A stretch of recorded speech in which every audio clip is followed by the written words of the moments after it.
This channel does not promote any violent, harmful, or illegal activities. All content provided by this channel is meant for an educational purpose only. রাজ্যের নারী সুরক্ষার শিখে অভিযোগ তুলে রাস্তায় BJP বিধাননগরে রাস্তায় বেরোনো মহিলাদের হাতে লঙ্কার গুঁড়োর স্প্রে তুলে দিলেন বিজেপি কর্মীরা। মহিলাদের সুরক্ষায় ব্যর্থ পুলিশ, আত্মরক্ষায় কাজে দেবে লঙ্কা গুঁড়ো স্প্রে দাবি করছে গেরুয়া শিবির। রাজ্যের আইন শৃঙ্খলা ব্যবস্থাকে কাঠগড়ায় তুলে আন্দোলন করছে বিজেপি। আটটার পর আর বেরোবে না নাকি? উনি মহিলা, ওনাকে ধর্ষকরা কিছু করবেন না? উনি 20 টাকার পাউচ দেবেন ধর্ষকদের, আর ধর্ষিতাদের লাঞ্ছিত হলে তাদের 20,000 টাকা দেবেন। এই টাকা বেঁধে দিচ্ছেন। এটা কোন সরকার? এই জন্য আমরা প্রতিবাদ করছি যে মুখ্যমন্ত্রী যখন আমাদের পুলিশ মন্ত্রী হয়েও সুরক্ষা দিতে পারছে না, আমরা বিজেপির তরফ থেকে প্রত্যেক মহিলাকে বলছি নিজের সুরক্ষার জন্য এই লঙ্কার গুঁড়ো এবং লঙ্কার গুঁড়ো স্প্রে সাথে রাখুন, নিজের সুরক্ষা নিজে আদায় করে নিন। কেন মহিলা মুখ্যমন্ত্রী ব্যর্থ। আমার নাম মলি পাল, জেলার বিজেপির সম্পাদিকা।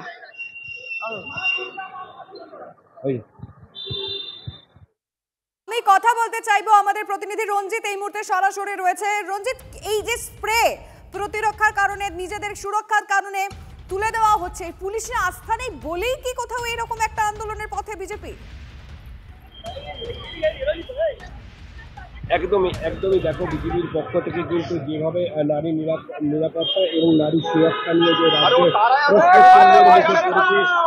আইন শৃঙ্খলা ব্যবস্থা, এবং সেই আইন শৃঙ্খলা ব্যবস্থা কিন্তু একেবারে বিপর্যস্ত। এবং গত রবিবার যে মুখ্যমন্ত্রী মমতা বন্দ্যোপাধ্যায় যখন তিনি উত্তরবঙ্গের দিকে যাচ্ছিলেন, সেই সময় সাংবাদিকদের মুখোমুখি হয়ে তিনি জানান যে রাতের দিকে মহিলাদের না বেরোনোই একদম পুরো তিনি পরামর্শ দেন রাতের দিকে যেন মহিলারা না বেরোয়। এবং তারই পরিপ্রেক্ষিতে নারী নিরাপত্তা এবং নারী সুরক্ষা নিয়ে অপারেশন লাল মরিচ এবং বিধাননগর বিজেপির পক্ষ থেকে এই মুহূর্তে প্রত্যেকটি মহিলা, অর্থাৎ আইটি সেক্টরের কর্মী এবং যারা অফিস কর্মী আছে তাদেরকে কিন্তু লঙ্কার গুঁড়োর স্প্রে এবং লঙ্কার গুঁড়োর পাউডার কিন্তু হাতে তুলে দিচ্ছেন। এবং তাদের যে তাদের নিরাপত্তা নিজের হাতেই তুলে নিতে হবে। অর্থাৎ দুর্গাপুরে যে গণধর্ষণ কাণ্ডে কিন্তু একের পর এক 3 জন গ্রেপ্তার হওয়া পরেও কিন্তু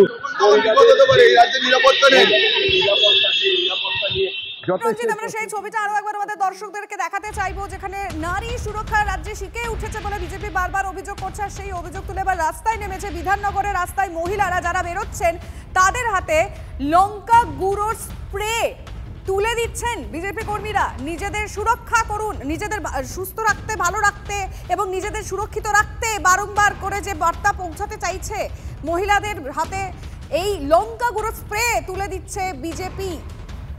ফিরতেই 10:30-11টা হয়, তাহলে উনি বলছেন আমরা কাজ করব না, আমাদেরকে তাহলে ব্যবস্থা করিয়ে দিক, আমরা ওয়ার্ক ফ্রম হোম করবো, করিয়ে দিক ব্যবস্থাটা। আপনারা এই লঙ্কার গুঁড়ো ভরসা? আপাতত তো মনে হচ্ছে এটাকেই ভরসা করতে হবে, তাছাড়া আর কাউকে তো এই লঙ্কার গুঁড়োই ভরসা করতে হবে, আর কাউকে ভরসাযোগ্য পাচ্ছি না। মহিলা শক্তি জিন্দাবাদ।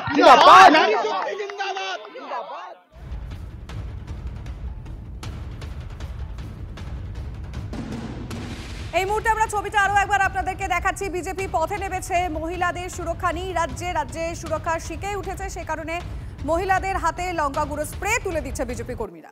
বাংলায় কোন ফর্মুলায় ক্ষমতায় আসতে পারে বিজেপি? উপায় বাতলালেন শুভেন্দু অধিকারী। রাজ্যে 46% ভোট পেলেই ক্ষমতায় আসবে বিজেপি। 22 লক্ষ ভোট বাড়াতে পারলেই কেল্লাফতে চ্যালেঞ্জ বিরোধী দলনেতার। এদিন আবারও শুভেন্দু অধিকারীর দাবি, এসআইআরে বাংলায় 1 কোটি নাম বাদ যাবে। 46% ভোট যদি রাজ্যে হয়ে যায়, সরকার আমাদের। Diamond Harbour model, Keshpur line, তারপরেও কত ভোট? 46%, 2,75,00,000 ছিন্নমূল পেয়েছে। 100 জন মুসলিমের 95 জনের ভোট পেয়েছে, তারপরেও 2,75,00,000।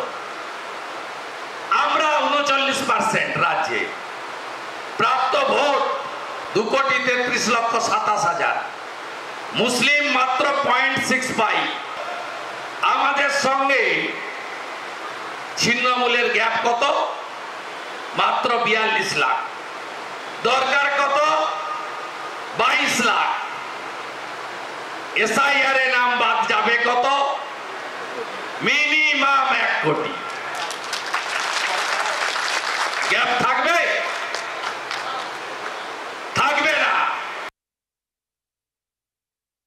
যখন বাড়ানোর কথা বলছেন তখন 22 লক্ষ শুধু বললেন কেন?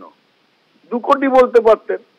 স্বপ্নের বিরিয়ানিতে ঘি দিতে তো অসুবিধে নেই, হাতা হাতা ঘি দিতে পারেন, তো 22 লক্ষ কথা শুধু বললেন কেন? বলতে পারতেন আমরা 22 লক্ষ ভোটের বদলে 2 কোটি ভোট বাড়াবো এবং আমরা জিতবো। সুতরাং এইসব স্বপ্নের কথা পরে দুঃস্বপ্ন হয়ে যাবে। এইসব কথাতে তো ট্যাক্স লাগে না, স্বপ্নের বিরিয়ানিতে ঘি ঢালছেন।